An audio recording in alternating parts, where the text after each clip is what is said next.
there's many things that go into capture a successful image that you're really pleased with. But in this video I'm going to talk about preparation and planning, but more specifically and importantly for me, how visiting a location before you plan on shooting it helps me capture the images that I'm after. So I plan on shooting this place in a couple of months' time, but I've come here today in the middle of the day just to have a bit of an explore and get a feeling for the place.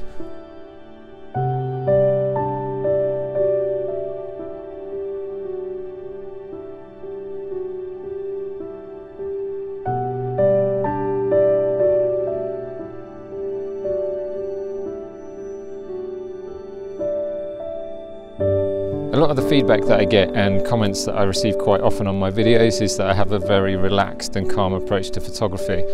And so I thought I'd make this video and share with you one of my secrets of how I prepare and plan a shoot.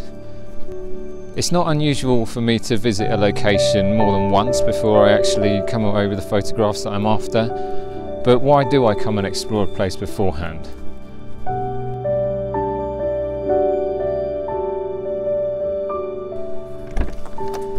So the first thing isn't very creative or glamorous, but it's logistics. And I know that you can do your research and you can look at maps online and find out how long it's going to take to get here, but you don't really know until you actually make that journey. So now I know how long it's going to take for me to drive here, where it is that I'm going to park, and I've got a fair idea of how long it's going to take for me to walk from here to the location that I'm going to shoot. And all of those things are going to help me feel a lot more calm and relaxed on the day that I get there, and that I don't really feel like I'm racing against the sun.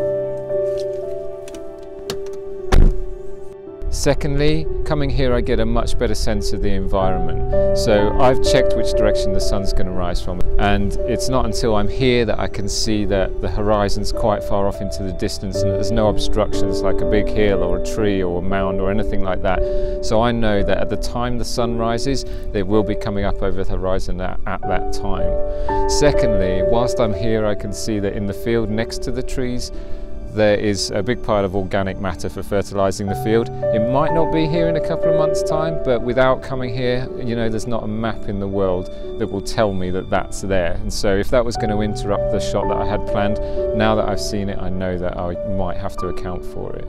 Now, another thing that I can see whilst I'm here with regards to the environment is the scale of the place. So you can look at a map, but it's not until you're in a place that you really do get a sense of distance between objects. And here I can see in the wood the distance of the trees from one another, and ultimately that can help me plan of what lenses or what focal length that I'm going to be using on the day that I shoot. And on the subject of scale, I can see how tall these trees are too, which is something that I might not be able to see when I arrive here before the sun rises on the day. And there's other details that I wouldn't see in the dark, and those are the things which will ultimately help me compose my image. And if I know more about it now, then I've got a better chance of getting the shot that I want on the day. Let me show you what I mean.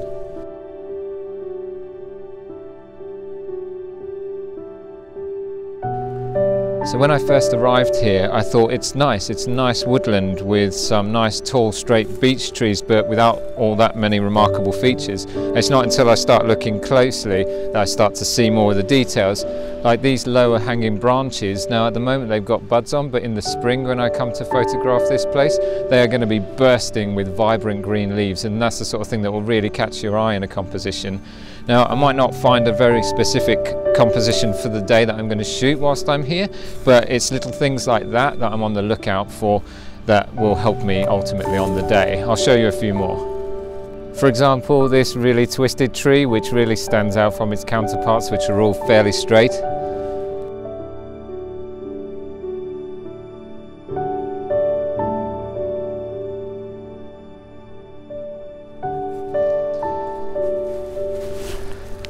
So some of these trees have really detailed and unique root systems that go into the ground, and when you start to look at them in more detail with the moss on, then they again start to become a bit more of a focal point possibly for an image.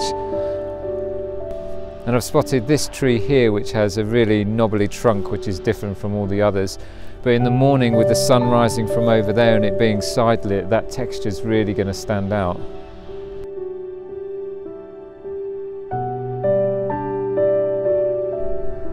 So in summary, it's really just about finding out the details. So I now know how I'm going to get here. I know the sorts of things that I could shoot whilst I am here and where the sun's going to be at what time. And that kind of thing is helpful, and it means that I can arrive here with a bit of more of a plan on the morning, and that's going to help me be a lot more calm and relaxed at the time of the shoot. So I hope that you've enjoyed it, that you've learned something about my process.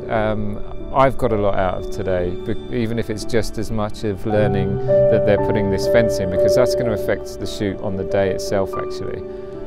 But if you like this video, then do give it a thumbs up and leave a comment. Let me know how you prepare for a shoot. That would be really interesting to hear how everyone approaches things differently.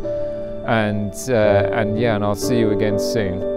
But before this video ends, I thought I'd better tell you what it is that I'm actually going to be shooting here. So it's not the trees as such, but what's beneath them.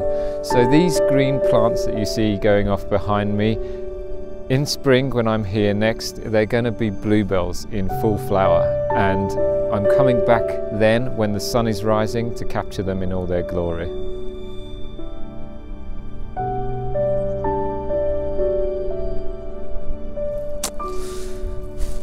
And that's a wrap.